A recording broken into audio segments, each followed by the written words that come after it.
On today's Mega News, we have an unexpected development. It looks like that the Mega Man franchise's now former producer has parted ways with Capcom after finishing his duties on Street Fighter 6. We're going to discuss that, as well as some fan-made and MegaMan.EXE news to help soften the blow a bit. Let's rock!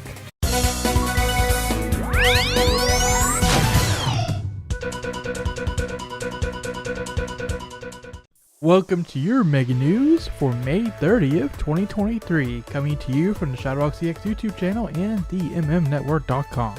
Alright, let's get right into the headliner. Here we are on the launch week for Street Fighter 6. The critic reviews for the game just came out today and it's looking amazing. Lately, Capcom has been coming out with hit after hit, but the last thing they really needed to fix to achieve Cap God status again was to fix their fighting game division, and it looks like with Street Fighter 6 they are well on their way to doing that. Helping along with those endeavors was Kazuhiro Tsuchiya, whom in this fandom we have known to be the producer on the Mega Man franchise, claiming the former throne of Keiji Inafune, and under his rule, so to speak, we saw the revival of the Mega Man franchise as we know it with a number of legacy collections, MegaMan.EXE of course, and MegaMan.EXE Dive. Of course, this man has been with Capcom for a very long time, making his mark on the series as early as Mega Man 7 on the Super Nintendo as a programmer. The best classic game, by the way. More recently, however, he was also given the reins of the Street Fighter franchise, and you know what that means. Not only did he have to juggle duties with the Mega Man franchise, but now he has to help out with Street Fighter 6 and the Fighting Collection, as evidenced by his former Twitter bio saying that he's in charge of Rockman and Street Fighter. We have had discussions on this very channel in the past about how Tsuchiya being put on Street Fighter 6's development may explain why Mega Man development in general has seemed to have slowed down. Seeing as almost 5 years after Mega Man 11, we've only gotten a mobile game and a couple legacy collections. There's the rumored Rockman Tyson we talked about at length, which may or may not have to do with a project that Tsuchiya did confirm that he has been working on with Capcom, calling it a major Mega Man title. But that's pretty much where we stand right now. However, it now looks like we have a changing of the guard in our midst, thanks to Kazuhiro Tsuchiya himself updating his Twitter bio to reflect that he has, quote, graduated from Capcom, even noting the Rockman series and the Street Fighter games as his past works. Not current, not future, but past. Now, at the time of recording, there has not been official word from Capcom, and as for Tsuchiya, we just have this Twitter bio change to go off on that Rockman Corner spotted. And we will be sure to update you guys if either party comes forward to speak more on the matter. But yes, as it currently stands, it looks like Tsuchiya has parted ways with Capcom after finishing his duties on Street Fighter 6.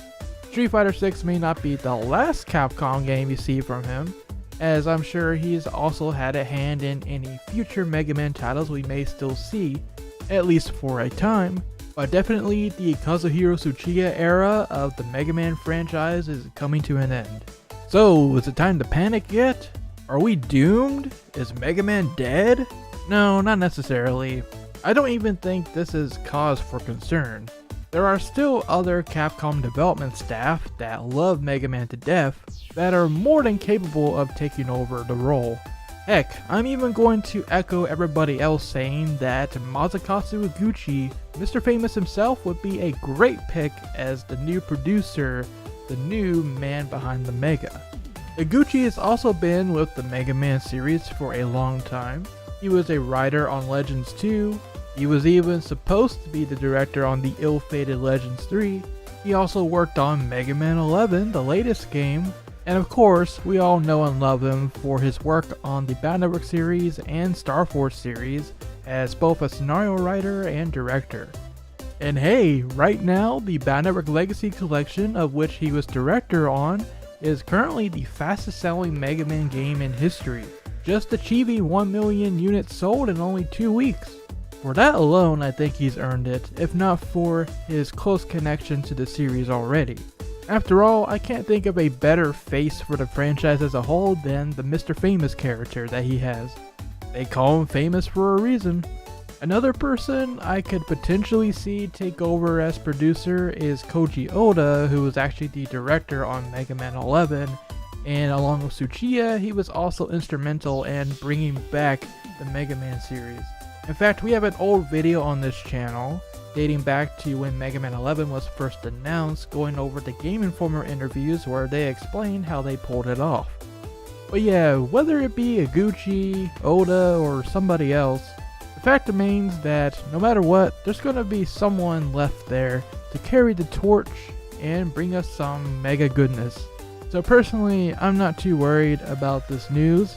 It came as a shocker for sure, but like I said, Tsuchiya has been with the company for a very long time, so I believe he deserves a rest after all the hard work.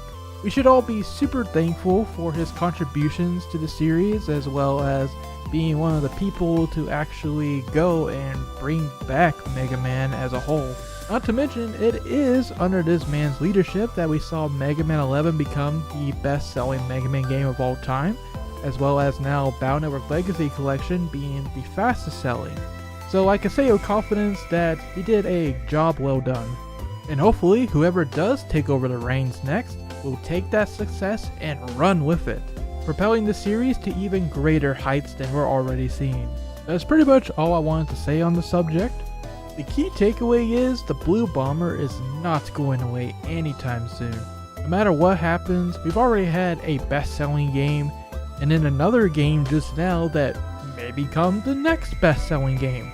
The fact of the matter is, Capcom does see the potential in this series right now, and I don't foresee them stopping making games anytime soon.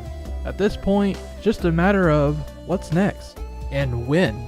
It is the 35th anniversary after all, and we did get a key art, But hey, regardless of how that shakes out, at least I do know the future of the fan games and the MegaMan.EXE stuff. Let's talk a little bit about that. So first of all, I want to give a shout out to Protodroid DeLTA, which just came out recently on Nintendo Switch, PlayStation 4, Xbox, and PC/Steam. This is a 3D action platformer that we've actually covered on the channel before. And hey, personally, I even backed it on Kickstarter, and it's been a wonderful experience. As part of the Kickstarter, I got to try out a beta version of this game before the launch. And I've said this many times elsewhere, but from what I played, it does feel like Protodroid DeLTA is basically what Mega Man X7 should have been, combining the gameplay systems of both the Mega Man.EXE and Mega Man Legends series into one, and the gameplay mechanics of the main character, DeLTA herself, takes after X and Zero into one character. Obviously, this game has Mega Man inspirations written all over it, and that's probably because the developer, Adam, has made his own Mega Man fan games before, including a Legends project. And in fact, Protodroid DeLTA itself started as a game called Mega Man X and Zero Training Mission. So yeah, a lot of fun history of this one, and it does look pretty sick. I've seen a lot of positive reviews about this game out on the social media, so that's good to hear. I do plan to cover this game a bit more in depth on the live streams pretty soon here, but before I do, if you're interested, definitely check it out on the available platforms and see what you think. It's currently going for $20 US. Listen, any Mega Man inspired game that acknowledges Mega Man.EXE command mission with the tribute armor is automatically a top tier game in my book. Now for the next fan made project I want to shout out. Hey, remember Mega Man the Wily Wars? No, not the Waifu Wars. The Wily Wars. That Sega Genesis game that remakes Mega Man 1 through 3 and then adds the Wily Tower mode where you could take on additional levels and bosses with all the weapons throughout all 3 games. Yeah, that was a pretty interesting game. I actually like it a lot. And hey, it's even on the Nintendo Switch these days. But hey, what about the rest of the Mega Man NES hexology? Well, that's where Mega Man The Sequel Wars comes in. A fan-made project being led by Woodfrog. As you can imagine, it's a 16-bit remake of Mega Man 4 through 6. In addition, however, we have new playable characters in Protoman and Roll, quality of life improvements, more gameplay options, and I know they were also working on a challenge mode that makes the game way harder. But for a quick taste of what's to come, you can now play the first part of Mega Man The Sequel Wars for yourself, titled Episode Red, which contains the Mega Man 4 remake, along with a quote slew of new features that are added to spice up the experience for returning players. Now it's important to note that despite what it may look like, this is not a ROM hack of Wily Wars. It's actually a completely new game made from scratch. But the best part is, despite that fact, you can still run this game on original Sega Genesis and Mega Drive hardware. Now that is some blast processing magic. If you would like to play Episode Red for yourself right now, you may do so using the link in the description below to download the game for yourself. Before we end off today's Mega News, let's head over to the toy section to see the latest offering from Bandai. And as previously teased, they're here. Well, at least almost. While you guys are enjoying the first wave of the Rockman.EXE S&P Makes Pose kits that are out now, pre-orders are up for the previously teased Heat Gut style Mega Man and Wood Shield style Mega Man. And yeah, they do look pretty sick. The Heat Gut style kit comes with a flamethrower accessory and a cracked panel, which comes with a detachable layer so that you can simulate a whole panel. Meanwhile, the Wood Shield style kit comes with a Twister Charge Shot accessory, a grass panel, and a tree bomb. What's more, the previously mentioned charged attacks can be used on the regular Mega Man kit as well. You know, I hope they go ahead and do the rest of the style changes, because these first two right off the bat look pretty amazing, and I think these Bandai kits in general are a lot of fun, especially because the kits come with the panels and attacks, so you can simulate what the net battles look like in the game in your own living room, or wherever you display these. And to continue the EXE dominance going on over here, MegaMan.EXE was just recently featured in a new artwork collaboration between Capcom and the Japan Volleyball Association. Yep, the two companies entered into a 3-year official sponsorship, where Capcom is showing their support for the Japan team with the new artwork and the accompanying merchandise. And yep, there's our boy Mega right there, alongside Luke and Chun-Li for Street Fighter, Leon S. Kennedy from Resident Evil, and of course the Palicos and Raffalos from Monster Hunter. It's pretty cool to see Mega Man.EXE himself, not even classic, just EXE, being the poster boy for the Mega Man series right now. And I guess, why not? After all, Bandai Legacy Collection is selling gangbusters at the moment. That's pretty much all I got for today's Mega News though. As always, stay tuned to ShadowRockZX for more on the goings on with this lovely little franchise we got here, especially if we hear anything more on Tsuchiya's departure from Capcom, and whoever else may take over the reins next. Gonna be an interesting time coming up, I feel.